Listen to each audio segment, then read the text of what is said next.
bien, bienvenidos a un nuevo episodio de La Red Podcast. Estamos en este especial del libro Tramas y hoy tengo a 3 invitados conmigo, que este es el tercer capítulo que hacemos con hijos, ¿sí? Ya tuvimos el primero que fue en la presentación, uno que habrás visto hace unas semanitas ahí que hicimos por Zoom. Y este es el tercero. Estoy muy contento de estar con estas personas que están al lado mío, que ya la están viendo, y ahora se van a presentar. Así que vamos a empezar por allá, presentate y seguimos por este lado. Bueno, mi nombre es Belén, soy hija de Roberto y Andrea de Iglesia Anexo. Muy bien. Bien, yo soy Franco Vilaseca, tengo 20 años y soy hijo de Roberto y Andrea. Yo soy Julián Sánchez, tengo 29 años y soy hijo de Gabriel y Gabriela Sánchez, Iglesia Eco. Alias Los Gavis. Los Gavis. Los Gavis, ya los conocemos como Los Gavis. Muy bien. Chicos, ¿cuál fue? Voy a arrancar con la primera pregunta. Si vamos para otro lado, no pasa nada, vamos por otro lado. Pero, ¿qué fue lo que pensaron cuando sus padres les contaron que están escribiendo un libro sobre crianza, sobre familia, sobre la iglesia? ¿Qué es lo que pensaron? ¿Quién quiere responder? Adelante. Bueno, ayer con Franquito hablando de las preguntas, nosotros somos 5 hermanos. Vos sos uno de los Bueno, 5. perdón, si me aclaré. El último de los 5, la tercera, y yo soy el segundo. Bien, hasta. Entonces decía, cuánta experiencia mis viejos para poder contar lo bueno y lo malo y lo que aprendieron en la crianza con tantos hijos. Así que me pareció que era una buena lección de padres para poder contar y que otros también aprendan de eso. Muy bien. ¿Quién más? Repetir. No, ¿qué fue lo que pensaste cuando tus papis, los Gaby, dijeron, che, Juli, vamos a escribir un libro sobre crianza? Me parecía también muy bueno. Verdaderamente pienso que mis viejos saben una que otra cosa. Veo mi vida para atrás y siempre fui muy agradecido de mi familia. Y hay una verdad, siendo hijos, viviendo en la iglesia como todos, tenemos la verdad mucho contraste generalmente con otras vidas y otras familias y que a mí me hacen ver para atrás personalmente y decir qué afortunado que soy, ¿no? Qué afortunados que somos de haber tenido familias saludables, viejos increíbles. Por lo tanto, sí, me parece tiene muchísimo valor. Excelente. Si podemos ir para atrás, ya están bastante grandes. El más chiquito, Franco, ¿con 20. cuánto? 20. Un nene. ¿Dijiste la edad, Belén? No, me olvidé. ¿No la querés decir o sí? 27, 27 y 29. Si pueden ir un poco para atrás, ¿cuál es la lección o de las lecciones que más se acuerden de sus padres al ir creciendo? En cualquier edad, de etapa de su vida. Bueno, pues yo. Sí. Dale. Yo creo que varias lecciones, pero las que más me acuerdo son la generosidad, que siempre ponen al otro por delante, aun cuando no teníamos, ellos dan. Después la humildad, que siempre no creérsela para nada, siempre el otro más importante, y creo que es un poco la enseñanza que nos dejó Jesús, y verla reflejada en mis papás, creo que fue una gran lección. Muy bien. ¿Alguien más? Muy bueno, Fran. Siento que justo nuestros viejos son bastante similares en eso, compartieron adolescencia y claramente tienen mismos rasgos, porque iba a decir exactamente los mismos que Fran. Para mí era amor y servicio, creo que son no sé, como que es la manera de vivir que ellos tienen, sí. Que los veo, muchas veces no la entendí, era como por qué están haciendo esto por esta persona, o personas que los lastimaron, no sé si que los lastimaron o que hicieron cosas muy malas a mis viejos, y aún así seguían amándolos, sirviéndolos, y para mí no tenía ningún tipo de sentido. Hoy en día, creciendo, hoy en día todavía estoy creciendo. No, hay una cosa así, sí. Pero te das cuenta que es una manera de vivir y en esa manera de vivir hay un montón de fruto y es súper valiosa y es la que yo elijo y estoy tratando de elegir día a día, que es difícil, pero sí, de imitar. Muy bien. ¿Vero, querés responder o pasamos? No, como que comparto un poco esto y me acuerdo las veces que venía gente a vivir a casa, sí. Y que yo daba mi habitación y me daba mucha bronca. Y era tipo, ¿por qué tengo que compartir? Pero bueno, hoy tengo como experiencias y cosas que viví gracias a eso. Y de grande, o sea, en proceso, como decía Juli, lo pienso y digo, ok, tiene sentido. Creo que hoy me costaría tal vez replicar que alguien que no conozco vaya a vivir con mis hijos. Pero entiendo también que en ese tiempo la iglesia era muy generosa, era todo de dar. Entonces también siento que hoy fuimos aprendiendo un poco de los cuidados que son necesarios, pero son recuerdos lindos, como de decir, bueno, de esto aprendo de que mi casa es para servir a otros. la Muy cuido, bueno. pero también es para servir a otros. Y bueno, es Muy un bueno. poco. Excelente. ¿Cuántas veces que dejamos la habitación para otros? Sí. Le quedaron buenas historias, eso sí. Sí. Historias graciosas. Tengo historias graciosas, pero Y de otras. una que mi habitación, por ejemplo, la cuento, ya que Sí, está. dale. La habitación la di y era toda de Durlock. Y había un señor que venía y roncaba, que vibraba toda la casa. Uno de los que no se invitamos. quedaba a vivir, ¿o sí? Hubo gente que se quedaron como 2 meses en casa. Ay, perdón, y una más. Si queremos la cortamos. Mi papá siempre pintaba la casa antes de que venga gente por alguna razón. Era como, pintaba la casa, no sé. Y no todos los, no siempre, pero una vez cada cierto tiempo, cada año. ¿Sí? Y una vez pintó con pintura podrida. Y tenía un olor horrible toda la casa. Encima la pintó un mes antes porque sabía que estaba podrida y tuvimos un mes de convivencia con un olor horrible. Bueno, gracias, Gaby, Detalles. por eso. Lo dio todo. Te queremos, Gaby. ¿Qué creen que fue el impacto mayor que tuvo en ustedes el tiempo compartido con sus padres? Estamos hablando, en este caso, de padres que a su vez son pastores y a veces el tiempo en familia, como recién decían los chicos, se dificulta llevarlo como un trabajo normal. ¿Por qué? Porque viene mucha gente a casa, algunos se quedan a vivir en casa, etcétera, etcétera. Entonces, ¿cómo fue para ustedes ese tiempo compartido con ellos desde lo individual? ¿Cómo lo vivieron? Para mí siempre algo que aprendí de ellos es que la familia es muy importante, así que los tiempos que era como más íntimo de nosotros nada más, como que los apreciaba un montón. Tal vez no eran numerosos, por las miles de reuniones o la gente que venía a casa, más que nosotros vivíamos en Junín, en provincia, y era re común que se te caigan 30 personas de la nada, que no te anticipen, te tocaban la puerta, vivían a 2 cuadras y estaban todo el día en casa. Y a veces sí sentía un poco ese celo de querer ser nosotros nada más. Y cuando lo teníamos, yo lo disfrutaba un montón. Y esto de también sentirme como mirada, como que era especial dentro de la familia, que a veces el papá y la mamá son los que generan eso en uno. Y en medio de 5 hermanos. Y encima 5 hermanos y yo la única mujer. Belén y 2 varones. Y yo tipo quiero a mis papás. Sí, un poco. Pero nada, como eso, que el tiempo que podíamos tener con ellos me gustaba como ser intencional y aprovecharlos. Nada, me imagino que todos van a decir. ¿Alguna memoria específica de algún momento que se acuerden de haber pasado, hicimos esto? Y se acuerdan de algo como, fuimos a ver algo, jugamos a tal cosa específico? ¿Sigo yo? ¿Quién quiera? Sí, respondo a la pregunta y tiro anécdota tal vez. Sí, para mí, para darme vuelta el pie. La pregunta inicial tiene que sí. ver con el tiempo compartido con Sí, tus padres. ¿Cómo bien. te marcó eso? También, familia que tenía reuniones muchas noches. No era una locura, pero había una casa que era muy compartida con gente de afuera. También mi viejo tenía un negocio dentro de casa, o sea, que venía de vez en cuando empleados. Pero en el medio de todo eso, como dice Belu, mis viejos tenían buenos hábitos. Por ejemplo, almorzamos todos los mediodías juntos, que eso parece muy loco, no sé, me parece medio difícil hoy en día de lograr, sí. Pero estaba muy bueno, pues estaban mis 2 viejos y todos mis hermanos comiendo todos los mediodías después de ir al colegio. Y ya con ese simple acto ya era una locura. Y otro hábito que estaba muy bueno, yo fui una vez a la casa de un amigo del colegio y tenía tele en la mesa del comedor y mientras comían todos miraban la tele y yo me pareció lo más divertido del mundo. Y cuando llegué a mi casa era como, ¿por qué no ponemos la tele acá? Era como, no, porque, y me explicaron, estuvo bueno, como priorizamos que podamos charlar cuando estamos almorzando. No lo entendí en el momento, pero yo quería la tele, sí. Pero viéndolo en retrospectiva, generó una muy buena comunicación y creció en la relación de nuestra familia. Claro, muy bueno. ¿Alguna memoria específica, un recuerdo de algo que hicieron? Me acuerdo los veranos en... ¿Cómo se decía cuando íbamos a la pileta? Que era un... Colonia. Sí, era una colonia, ¿no? Era como un club. Sí, también. Me acuerdo mucho de esos... No, pero era y... No sé, me gustaba mucho ir y... ¿No te acordás? Era muy chiquito. Y... No sé, me acuerdo como esa rutina. Tal vez fueron mis primeros años cuando era chica, entonces lo tengo como muy marcado.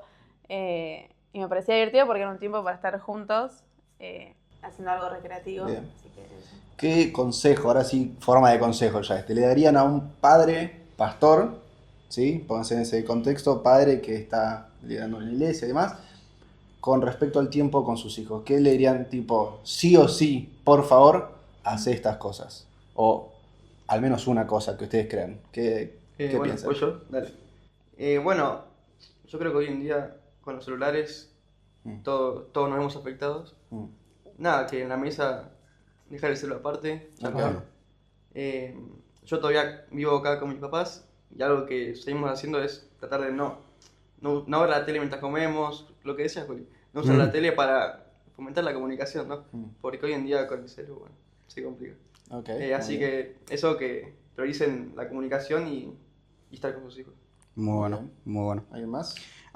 Yo para un padre que es pastor y todo, primero que nada, que la familia para mí es primero, es tu primer llamado.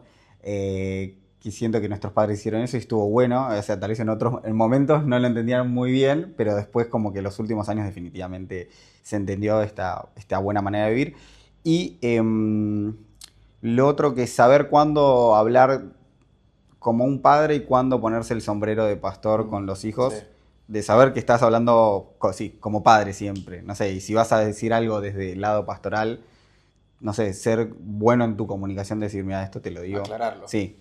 No me pasó tanto eso, porque mi viejo la verdad siempre me habló como padre más que como pastor, pero me parece algo que lo viví, que muchos amigos que tal vez tenían padres pastores, lo sufrieron porque en el momento que el papá lo tenía que amar como padre o de un consejo desde padre, los trató como un pastor a una oveja, vamos a llamar, y quedaron mucho más lastimados con la familia, con la iglesia, claro, con Dios, por no haber interpretado el lugar correcto. Bien, muy bien. Es difícil eso, creo que como bien dijiste, Juli, pasa mucho que el pastor se acostumbra a vivir como pastor en todos los ámbitos donde vive. Incluso hay pastores que tienen su trabajo y en el trabajo le dicen el pastorcito, ¿no? Como que ya está. Entonces aplica ese rol en todos lados, seguramente en su casa, con su esposa, con sus hijos. Pero está bueno eso de, en la casa se necesita al padre y no al pastor, ¿no? Muy bueno. En casa necesitamos que esté el papá, que esté el esposo y el pastor. En la iglesia, si tienen que hablar algo, o hacerlo aparte de la casa, como para saber que dentro de estas 4 paredes está el papá y afuera podemos ir a tomar un café y hablar de pastor a oveja, como dijiste vos recién. Ovejita, carnero. Bien. Eso es clave para que también el hijo se sienta hijo y no siempre oveja, ¿no? Ya estamos por cerrar, pero ¿qué les gustaría? ¿Ninguno es padre acá? No, bien. Entonces, ya que estamos con esta pregunta, me parece buenísima. ¿Qué les gustaría aplicar a ustedes como cuando sean padres? Algo que les hayan aprendido esto en sus hijos. O puede ser una tradición, puede ser estas cosas que estamos hablando. ¿Qué les gustaría que suceda con sus hijos? En Año Nuevo estábamos todos hablando y hablábamos de que nos acordamos cuando pedían mucho perdón nuestros papás. Ah, sí. Está en el libro, eso sí, me acuerdo. Eso está en el libro. Y que si después hablando con otros me di cuenta que no es tan normal que un papá te pida perdón. Y para mí era re normal que era difícil, pero que, no sé, mi mamá venga y, bueno, perdón, no sé. Y yo como también ponerme en su lugar y decir, yo también le tengo que pedir perdón y me cuesta. Pero digo, bueno, ese fue mi primer ejemplo, que mis papás pasaba algo y si tenían que sentarnos a todos y decir, bueno, quiero públicamente pedir disculpas, se hacía. Y encima a mí, que era algo que me costaba, fue un aprendizaje directo, como que lo tenía ahí y como que siento que pedir perdón a un hijo lo sana mucho, como que lo libera de como que corta ahí la herida, como que deja que el otro ya pueda ir aprendiendo cosas y sanando y no arrastrarlo, o al día de mañana cuando sea mamá no arrastrar esas cosas, porque el que ser adulto no significa que no puedo pedir perdón y no me puedo equivocar, y que eso pasa en muchas casas y es muy doloroso para el hijo. Sí, y eso fue, creo que una de las cosas más importantes. ¿Te gustaría aplicarlo? Que me gustaría aplicar para que mis hijos también aprendan de eso. Así que eso. ¿Alguien más? Bueno, yo lo que me gustaría aplicar es, por ahí es medio repetitivo, pero pasa que me marcó mucho con ellos, es ver el ejemplo en todo lo que me enseñaron. Primero fueron las acciones y después fueron las palabras. Primero ellos me mostraron cómo servir, el amor al servicio, el amor a la iglesia, y por ahí después me decían, sí, tenés que amar al servicio de la iglesia, pero yo creo que como más lo aprendí fue en verlo, ver en acciones, más que en palabras, que no solamente quedaba en eso. Muy bien. Muy bueno. Bueno. ¿Jul? voy con Fran también, como para mí lo que quiero llevar a mis hijos cuando lo tengan, no sé, es vivir desde el amor mi relación con ellos, vivir desde la comprensión absoluta y, y también seguir guiando con acción y no solamente con palabras que igual son fundamentales, Sí. pero sí, eso. Ok. Pensando ya un poco en la iglesia, ¿sí? ¿Qué creen que fue clave que hicieron sus padres para que ustedes hoy en día, a sus 28, 29, 20 años, sigan amando la iglesia? Porque hay muchos hijos de pastores que no están en la situación que ustedes están, no ahora, sino desde hace tal vez muchos años, pero tal vez hay algo que ustedes dicen, estuvo bueno que hayan hecho esto, o a mí me ayudó. ¿Qué consejo pueden dar a un padre pastor para que su hijo ame la iglesia y quiera servir en la iglesia? Hay que obligarlos a ir a la iglesia todos los domingos. No, mentira. No, Mentira, comprar. mentira. Obligarlos no está tan mal a veces. ¿Qué más? ¿O qué? ¿Empiezo yo? No, va como que. Yo tengo... Fran tenía algo muy específico y muy bueno. No, está en el libro, igual lo puse. Que a mí me pasó que cuando tenía 15 años... Que obligaron ahí. No, me pasó que en la iglesia por ahí no había tantos chicos de mi edad. Sí. Que eso hizo que yo deje de querer ir tanto a la iglesia. Y algo que hicieron muy bueno, que animo a los pastores que no tienen hijos, que por ahí no quieren ir o están en esa, que me animaron a ir a una iglesia con chicos de mi edad. Una actividad de jóvenes con gente de mi edad que eso me hizo formar un grupo de amigos muy bueno. Creo que fue clave tener amigos cristianos que me acompañen y me apoyen a incentivarme a ir a la iglesia, y creo que eso hizo que hoy esté más firme Claro. Muy bueno. en mi relación con Dios. Que no es habitual. Que No. un padre pastor le diga a su hijo, Anda a otra iglesia. Sí. No, está muy bueno. Muy bien. Digo, seguro Belu tiene una revelación. No, mentira. No, para mí, Libro de Apocalipsis. para mí, mis viejos también fueron sabios en ir a iglesias que eran familia, o sea, que íbamos, nosotros éramos, con Iván somos amigos de toda la vida. Eligieron una iglesia buena, primero para servir, después fueron pastores en otra, pero gracias a esa iglesia yo formé amistades que, como dijo Fran también, o sea, son las que me mantuvieron en la iglesia. Mis amigos servían y me daban muchas ganas de ir. Y aun cuando, en el momento que no tuve mis amigos, que fue cuando a mí me pasó lo mismo, me encontré con Dios de una manera muchísimo más profunda en el momento que me alejé de ese amor y todo lo que conocía de iglesia. Ahí me encontré con Dios de la manera que era mi Dios y se volvió lo mío personal. Sí. Pero para mí, ir a iglesias y servir y plantarte una iglesia donde puedas darlo todo, donde puedas generar también de que más personas quieren venir con hijos de tu edad, con hijos sí que tengan la misma edad que tus hijos, no sé si estoy diciendo bien. Sí. Para mí es fundamental porque las amistades son clave para mí, para mantenerte en tu niñez, adolescencia y en la iglesia. Sí, comparto todo eso y también sumo el habernos hecho parte de todo lo que se hacía y el ver el potencial que tal vez cada hijo tenía. Eso hizo también que uno pueda conectar con la iglesia y decir, bueno, no vengo solo porque soy hija, vengo porque estoy comprometida, porque quiero hacer crecer esto, porque entiendo, como decíamos antes, nuestros papás fueron muy transparentes en el por qué hacían las cosas. Y eso a mí me enseñó cuál era la misión, o sea, cuál era el sentido de ir a las mañanas, de ordenar, de esto, lo otro. Entonces era como, bueno, quiero ser parte porque sé que esto, yo veo los frutos en otras personas. Y aún siendo chica, como sentirme útil y valiosa en la iglesia y no decir, bueno, andate a la escuelita de última. No, bueno, podía ser parte, podía sumar y eso me hizo sentir valiosa y como que podía aportar. Claro. Y creo que, como decía Juli, de sentirnos de que, bueno, ahora este es mi lugar, este es mi Dios, pero eso obviamente lleva tiempo y lleva un proceso y fue mi caso, pero después hay otros como Fran que costó mucho porque en ese momento no había nadie de su edad y el poder soltar a nuestros hijos y decir es más importante que encuentren a Dios, que estén en mi iglesia. Y ese ejemplo yo también lo vi desde el otro lado como hermana, decir, qué difícil de haber sido, como decirle, che, anda. Pero pude ver en Fran esa transformación de que las amistades son indispensables para la iglesia porque somos comunidad.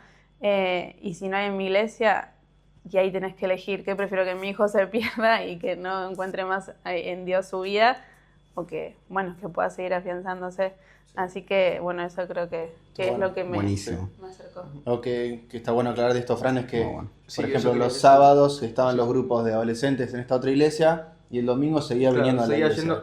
O sea, fue como, bueno, andá, pero también seguía apoyándonos en el proyecto que tenemos y en lo que creemos que Dios quiere hacer con la iglesia local. Entonces pudiste encontrar un grupo estable, los vamos a decir los sábados, y los domingos seguía viniendo a servir, a ser parte. A veces no, a veces sí, pero tenías algo fijo los sábados. Eso es súper, súper importante. Ya para ir cerrando, ¿a quiénes le recomendarían este libro? ¿A qué personas le recomendarían este libro? Como decía antes, ninguno de nosotros somos papás, pero yo pude leer, creo que el 90% del libro, que es un montón, y pude tomar cosas que quiero aplicar cuando sea mamá. Y esto es el que quiere tener una familia sana dentro de la iglesia, siendo pastor o siendo líder o siendo parte de la iglesia. Como que en el libro aprendés cosas buenas, cosas para tomar y no reproducir y no hacer. Sí. Pero está bueno, como que no es solo si sos papá, porque te lleva a imaginarte, y desde el día de hoy yo ya empecé a trabajar en qué quiero aplicar. Y hay que ser intencionales también, no dejar, bueno, cuando venga el hijo veremos qué sucede. Bueno. De todas maneras, nosotros ya aprendimos de nuestros papás en toda nuestra vida, pero en el libro aprendemos de otros papás, de los papás de Juli también pude aprender en los capítulos que les tocó, así que recomendarlo a quien quiera, bueno, eso. ¿Alguien más? Belu curió. Belu curió. Dijo todo lo que pensaba, ¿no? Cubre. Muy bien. Bueno, queremos recomendarte este libro. No es necesario que seas padre para que lo leas, como recién decía Belu. No es necesario que seas pastor para que lo leas. Esto es de crianza para que tus hijos puedan amar a Dios y la iglesia. Y sabemos que nadie sabe o nadie nace sabiendo ser padre o madre. Y estar bueno escuchar que otros padres, experiencias positivas y no tan positivas, para poder aprender y aplicar nosotros en nuestra familia, es súper importante. Y este libro tiene eso. Son experiencias reales de padres reales. No es la fórmula de la Coca-Cola, es algo que realmente pudieron vivir y que lo están transmitiendo. Y está bueno porque además de que los padres escribieron, también ellos pudieron escribir. Yo pude escribir, varios de los hijos pudimos ser parte de este proyecto y dejar también nuestro punto de vista en esto de la crianza, en esto de la iglesia, de tradiciones, de cosas que nos hicieron bien, de cosas que tal vez está bueno mejorar. Así que te lo recomendamos y gracias por ser parte de este episodio. Gracias, chicos, la pasé muy bien. Y nada, sigue escuchando lo que sigue. En unas próximas semanas sale otro más. Un abrazo grande. Chau, chau.